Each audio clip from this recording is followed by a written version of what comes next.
in countries where speech is completely regulated. I'm not saying it's a black box. We don't know what's happening, and there are terrible things happening that only emerge later. That is correct. Okay, I'm not claiming an absolute principle. I'm not claiming an abstract principle that somehow there's a particular way to regulate speech. All I'm saying is speech is a form of act. And acts are regulated because actions can harm people. We all know speech is a form of act. We know that in our heart.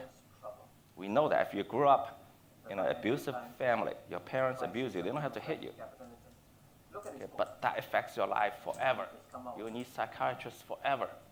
Think about that. If you go to a school where teachers are abusive, he or she does not have to hit you. So words matter. Words harm. All right. Well, first of all, I just wanted to ask that the book is very new. Has anyone here actually had a chance to read the book?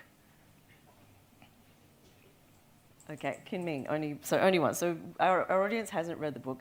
I know you really focused in your presentation on just the last chapter, but could you just tell us the premise of your your theory on liberalism, on your take that liberal democracy is leading civilization downwards as opposed to centralized leadership like China has? Yeah, well, obviously, when we were graduating from universities in the 90s, okay, we all bought the story. It's like a prospectus of a bad IPO. we all bought it, that liberalism, elections, multiple parties, free press, I should be careful here at the FCC, okay? All of that stuff put together is going to take us to paradise. Okay, everybody will be, very soon, if we just did these things and copy the American Constitution line by line, in one generation, we'll all be living like Americans. Okay, I bought it. I was convinced. We were all doing it. But 30 years have passed. When we look back, opposite had happened. Those countries from Africa to Latin America to Southeast Asia who did that, who changed their political models from whatever they were, military or authoritarian, whatever they were called, to the liberal system, to the liberal regimes, none of them did very, very well. They all got stagnant. The one country that said no to it, China, succeeded. So, you have to. But doesn't it depend on how you measure success? Well, if you're starving, you're not successful. You can, yeah, of course, you can say that if you're starving, if you're poor, but you can say whatever you want, you're still successful. I don't think most people will buy that. No. Some of the things that you say do not work. For example, let's talk about freedom of the press, because we are a press club after all. What is wrong with freedom of the press? Yes, I agree that there can be extremes, but generally speaking, when people have access to reliable, checkable, transparent information, they make better decisions. I'm not sure if that's the case. Why do you say that? It's not a proven case that people, first of all, I don't think that's a proven case. Okay. Secondly, I don't think it's possible practically. Okay. It's not a proven case. It's not like gravity that you can prove it, that people who have reliable, checkable information, they make better decisions. I look at my kids, they don't do that, and they're grown. Okay. Do they have access to I look at my information? No, I'm in the investment business. Okay, I got highly educated people who have perfect, transparent, great information, spreadsheets up to here. They make the wrong judgments. Okay, so I just don't think it's a scientifically proven principle. You can claim it, just like you claim human rights are God-given. Okay, they're God-given. There's nothing I could say. Fine. You take that as self-evident truth. like Thomas Jefferson claimed. He didn't have to prove it because it's self-evident. God said it, right? Freedom of the press is the same thing, I think. Well, I think press plays an important role in our society. Okay? Media, journalism are important. But if not regulated and managed well, it could do a lot of harm. And could harm actual human beings, human lives. You could see everywhere in the world. Come on, look at it. Look at what's happening in the world. Look at America. Look at Europe. Look at Africa. All these countries where speech is not regulated. Look at what's happening in those countries. Look at what's happening to their peoples. We don't want that. But by the same token, in countries where speech is completely regulated, I'm not saying it's a black box. We don't know what's happening, and there are terrible things happening that only emerge later. That is correct. Okay, I'm not claiming an absolute principle. I'm not claiming an abstract principle that somehow there's a particular way to regulate speech. All I'm saying is speech is a form of act. And acts are regulated because actions can harm people. We all know speech is a form of act. We know that in our heart. We know that if you grew up in an abusive family, your parents abuse you, they don't have to hit you. Okay, but that affects your life forever. You need psychiatrists forever. Think about that. If you go to a school where teachers are abusive, he or she does not have to hit you. So words matter. Words harm. And words must be constrained and regulated in a healthy, forward-looking society.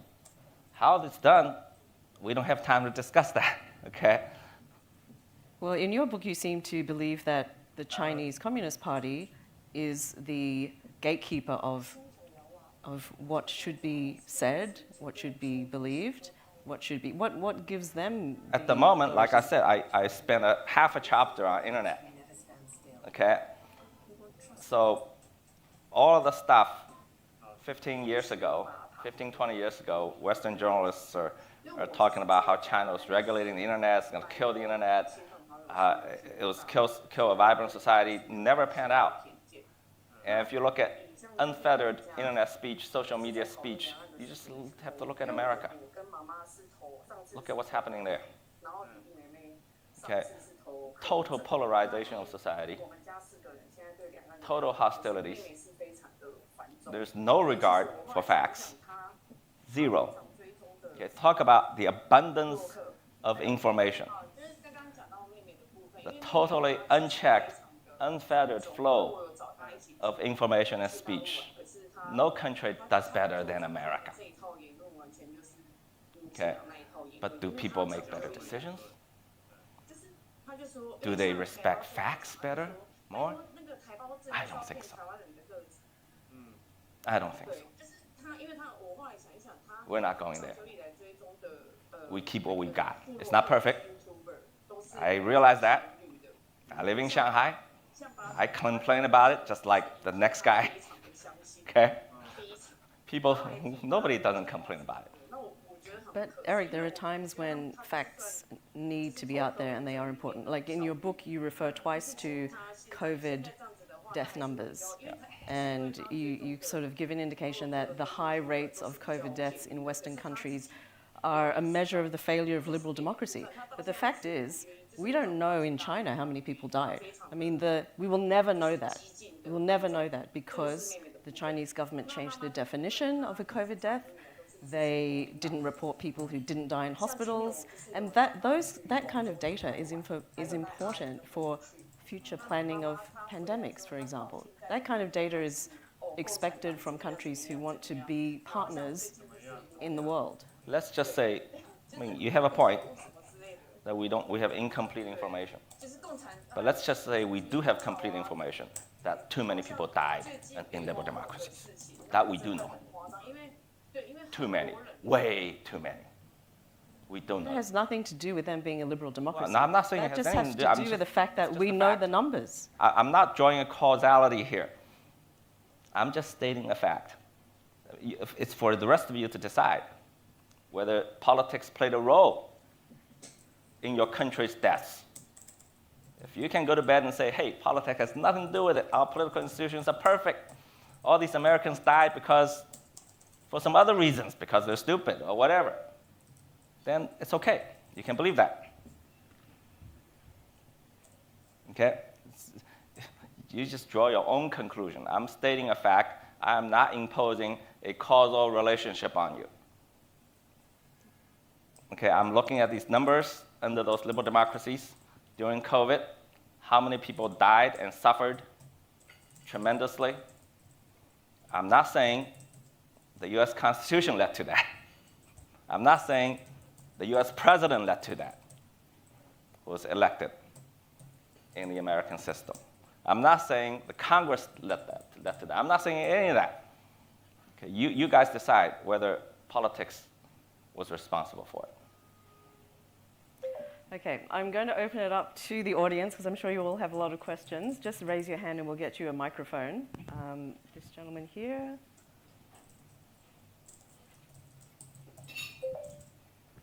Hello, I'm To Han Chi from Singapore. Do you think that China can match Silicon Valley, since you used to be linked to Silicon Valley, in technological innovation? Because Xi Jinping has been giving directives saying China must do this or that technology sector, but it sounds like a state-driven economy, and Chinese government has taken down to size tech entrepreneurs like Jack Ma of Alibaba. If tech entrepreneurs like Jack Ma get taken down to size by the Chinese government, how can you have that kind of very innovative tech culture in China that produces very successful tech companies the way Silicon Valley does? Well, let me correct two misperceptions here. Okay, one is Silicon Valley, as we all know, the U.S. Defense Department played a huge role in the beginning of Silicon Valley. Okay, from the semiconductor companies, from national, all of them were backed by the U.S. Defense Department. Okay, without the state, without the American state, there would be no Silicon Valley. Number two, well, I know Steve Jobs is great. Okay, well, Elon Musk, completely backed by the U.S. government. It's the biggest customer. Come on. Okay, where would Elon Musk be without the U.S. government? So the state played a huge role. I went to Stanford, I know. Okay, I lived in Silicon Valley.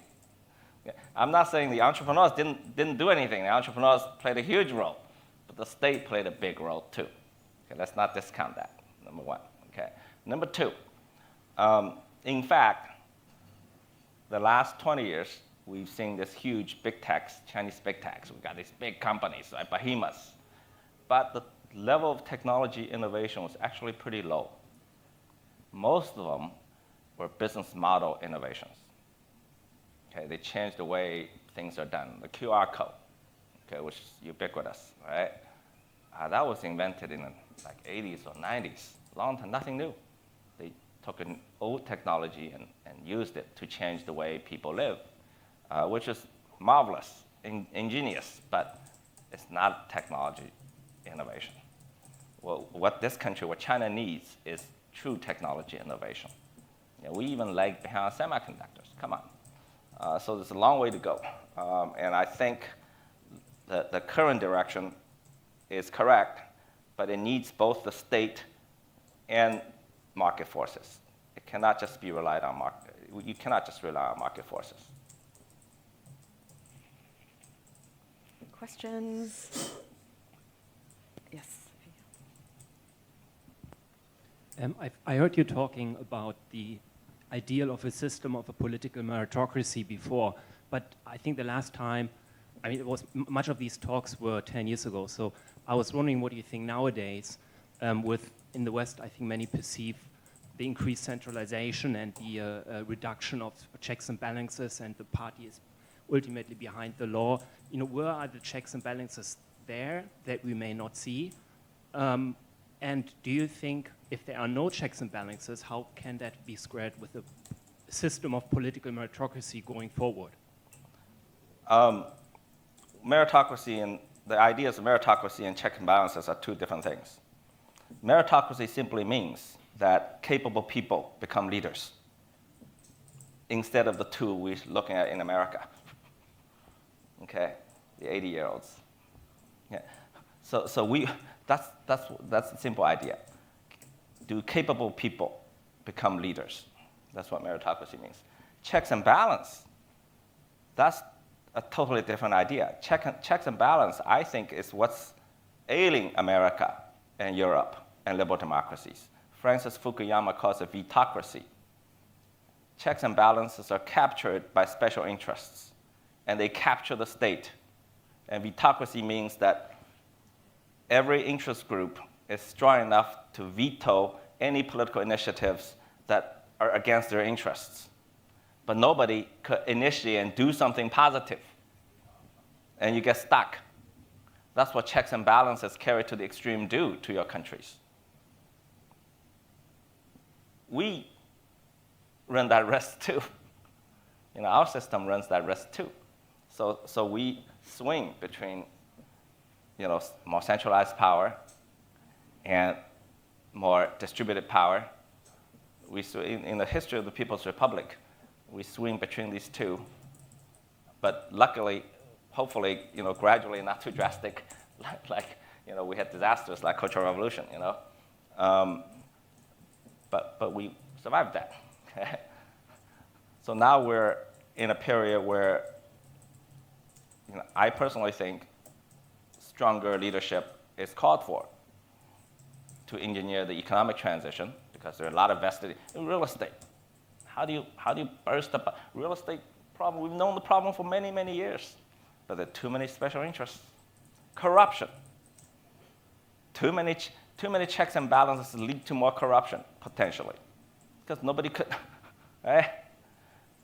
So we need stronger leadership to correct the three major problems that we talked about. And as you know, we face tremendous geopolitical risks. So all of these things call for stronger leadership, I believe. That's my personal view. Some people don't agree with me. Okay? There could be a time, circumstances change, that we need more distributed power.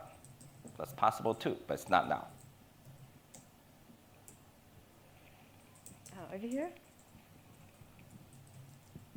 Can you comment on the current big news on TikTok from the point of view of pros and cons? Because you were mentioning that a platform like TikTok can have news of all sorts and nobody checked the truth.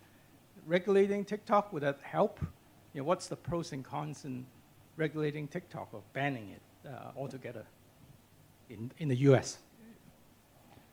I don't know, if you have children like I do, you want to ban TikTok. Okay, but that's a separate matter. Right now, TikTok's trouble is essentially driven by geopolitical tensions. Right? There are people in the United States who think a Chinese-owned company to have such influence, big. It's actually interesting. It's actually a phenomenon that if you really think more information, the better, and people are smart enough to figure out what's fake and what's, just put them all out there, then TikTok shouldn't be a threat in America. But sizable sections of American society, vast majority of the House of Representatives, think that it is.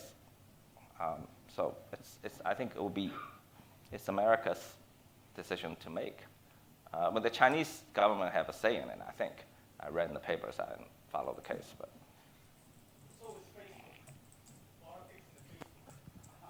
Yeah, but they think a foreign company poses greater threat, right? Well, that's what Donald Trump says. He says, don't ban TikTok because Facebook is worse. Well, think about that. God, it's not a glorious case for freedom of speech. Freedom of speech is in trouble in America. It's in deep trouble because it's causing so much harm in their societies. So much. A question over here. Hi, two questions, if I may. First, industrial policy. How can you ensure that it's successful? Argentina, Latin America, they tried import substitution. Japan had the METI ministry in the 90s, and I don't know. So, question number one: how do you ensure that industrial policy it becomes successful? Second question: in Karl Popper's conception of politics, the main criterion is that if a strong government turns bad, you can recall it. How would you say this could happen in today's China? In America, like I said, government turns bad, you recall it, next one's just as bad or worse, and keeps going like this. There's no end to it. It's called elect and regret. And it's a continuous cycle of elect and regret. The numbers show that for decades. I mean, every time after an election, people regretted what they elected. That's not a good case. Okay. All right, back to industrial policy. My answer is you cannot guarantee it will be successful. Just like when you make a venture capital investment, you cannot guarantee it's going to make money. You just have to be smart about it. You have to have capable people at the helm, number one. Number two, you cannot just do it with the state. You have to combine it with market forces. So you have to do both. You can't go back to Soviet Union, to a centrally planned economy. That doesn't work. So you have to do, but you cannot do go-go neoliberal market economy. We all know that doesn't work. Yeah, so you have to combine it. And I think, the industrial policy, you got to give it time. 15 years ago, everybody was saying China's industrial policy on solar was a huge failure. I lived through it. Thank God, I didn't make investments in those industries. I made one that was successful, but in wind power, okay? But all these companies failed because access, capacity. So when you pursue industrial policy, it's inevitable you waste a lot of capital because you make mistakes. But look at it now. And China's solar industry is the most successful in the world. But it's taken 10, 15 years. And a lot of self-correction, Yes, question over here. Thank you. First of all, I respect your bravery in coming into the FCC, where opinions might be extremely different. But on the other, as a psychologist, I'm just wondering, with all the changes that are going on in China, for example, all these people who invested in mortgages with Evergrande and all that, and these huge amount of young people who are unemployed, their mental health must be of concern to the government. And what are they doing about it? Do you have any idea? No. Especially economic-wise, it must have a big impact. I have not studied it, and I think that's a valid point. We're going through a challenging period for our economy. And although I wouldn't say it's as challenging as what America went through in 2008, that was massive, much, much worse than what we're going through now. But I think your points are really valid. Especially with young people, they were coming out with full of hope, and now the economy is slowing. They feel they don't have as many opportunities. So all of that, I think the government, the society as a whole, have a lot of work to do. It's unfortunate when your society and economy are going through tremendous changes. These collateral damage happens. I was talking to some university students in Hong Kong the other day. I drew an imperfect comparison between China and America. In China today, we're becoming bigger, becoming the largest economy in the world, but just becoming the largest economy in the world. It was very similar to around the same time last century when America, between World War I and World War II, was quietly becoming the largest economy in the world. And you will know between the two Roosevelts, what America went through. Great Depression. It lasted 10, 15 years. Means people starved to death, piled up corpses on the street. You don't have to read, just search for photographs of the Great Depression. And what America and American society, American people went through to claim the American century was tremendously difficult, huge suffering. So you're right, we need to be mindful of these difficulties that and to be caring about human beings, especially young people. Just following up on that, Eric, the other problem that China faces is, of course, the aging population. Yes. So in combination with incredibly high youth unemployment, which we don't know what it is anymore because the government stopped releasing numbers, the whole lying flat and being full-time sons and daughters phenomenon where young people just say, forget it, I'm not even going to apply for a job, I'm just going to stay home and cook for my grandparents, plus the aging population. That's a very visible time bomb. These are huge challenges that we have to tackle. And we have to make sure the economic transition succeeds. If we stayed on the old course, I think the time bomb was much bigger. I mean, I wish we had gone on this change sooner, but we are doing it. I wish we had dealt with the real estate problems sooner, but we're not doing it. And the demographics, I mean, what can China do about the demographics? I mean, China created the demographics. There's always consequences when you meddle with fertility. Well, I mean, the demographic challenges are not unique to China. No, they're not, but China has didn't meddle, and its population is declining faster than us. So our population was growing out of hand. You know, if we didn't meddle at that time, we'd have the opposite problem. Okay, maybe we didn't quite get it exactly right, you know, but if we didn't meddle at that time, we'd be in probably bigger trouble now. There's no way we could have implemented these market reforms and these. Can you imagine if we were, having 10 children per family after which people were doing? Yeah, people would be starving. But the thing is, now that those measures are gone, people don't want to have families. You know, the birth rate in China is That's correct. Not replacement that's a rate. major problem, and it's a common problem faced by so many countries. And I think the root causes are much deeper than we think. The root causes are cultural, economic, many, many things. So it's worthy of studying. Some more questions here? Hi, Dr. Lee. My name is Neville. I work in the public sector consulting field. So my question to you is, in the next decade or two, what do you think of the role of China in the making of the Asian century? Or are we seeing a shifting away from Asian century to more Indo-Pacific century? So what's your take on that? Thank you. Well, I don't know if we're going to have an Asian century or Indo-Pacific century. I mean, I think the primary contradiction in our world today in the next 10, 20 years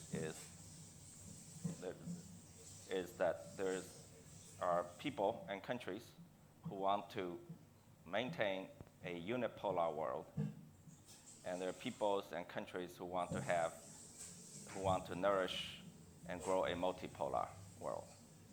Okay, that's the primary contradiction.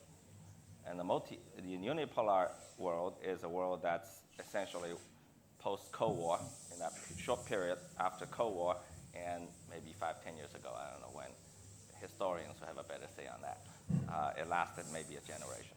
Okay, that basically the U.S. is the hegemonic dominant power, unquestioned. Their economic system, their military, their ideology can be imposed on any other country who disagree with them, violently if necessary. Okay, that's the unipolar world, which we know, we live through it. Okay, and there are countries and peoples around the world who don't want that, who want a multipolar world where countries and regions can pursue their own ideologies, their own politics, their own economics, and somehow get them to work together. Okay, and I think that the first group is a very small group of countries. The second group is a very large group of countries and peoples. And I think that if I'm going to name the 21st century, I'll name it after them.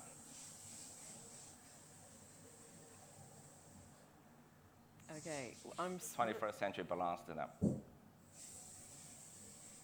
Thank you for that. I'm afraid we are out of time, which is unfortunate. There's obviously so many things to talk about, and I want to thank Eric for coming in. We may not agree, but we can at least have a discussion. But thank you so much for coming in today and joining us. Right. Thank you. 大家好，欢迎来到烽火的频道。本期视频分享的是李世默参加的美国联邦通讯委员会开伦组织的一场座谈会。在这场座谈会当中开伦的问题呢很是犀利，但是李世默的回答呢更是让人拍案叫绝，佩服不已李世默看问题的角度呢非常独特，但是往往他的话语呢更加的能够打动人。视频当中开伦认为在中国言论会受到管控，没有新闻自由。李世默用最简单的比喻来说明为什么言论要受到管控，而恰好这个比喻把烽火彻底的打动。他说人的行为为什么要受到管控？因为不受约束的行为呢可能会伤害到别人，言论一样如此，不受约束的言论一样会伤害到别人。真是完美的回答呀！但是烽火想说的是呢，不受约束和管控的言论不但会伤害到别人，甚至会伤害到整个国家、整个民族，特别是在国际上没有太多舆论主导权的中国，很有可能会被有目的的人利用这一点，而从事颜色革命，从而导致民族对立、国家分裂、社会动乱，其后果不可想象。所以这也是为什么在中国言论会受到约束，言论自由是有限度的。其次，关于民主制度，李世默的观察角度非常的令人拍案叫绝他说，既然民主制度这么好，世界上现在很多国家都在实行民主制度，但是现实情况好像也并没有那么好。除了少数的国家比较好外，大多数的国家发展好像并不是那么的如意。烽火在佩服的同时也不禁思考，就是很多人有一种错觉，他们觉得西方国家是实行了民主制度才有今天的富裕。如果这样想你就大错特错了。西方国家是因为靠殖民、靠掠夺才有今天的富裕，是富裕在前，民主在后的。烽火不否认民主制度优秀的地方，但也要认识到它的缺点，所以一定要结合自己国家的国情来选择适合自己国家的发展制度。关于人口问题，当下确实已经成为一个社会发展的重要问题，但是现在的年轻人不愿意生育，不是因为以前的计划生育导致的，而是随着经济社会的发展，生活质量的提高，年轻人更愿意少生少育，让自己有更多的时间和空间来享受生活。这跟日本、韩国遇到的问题呢都一样，不是中国特有的问题。所以有些媒体就不要在这里故意抹黑。好了，本期视频就分享到这里，我们下期再见。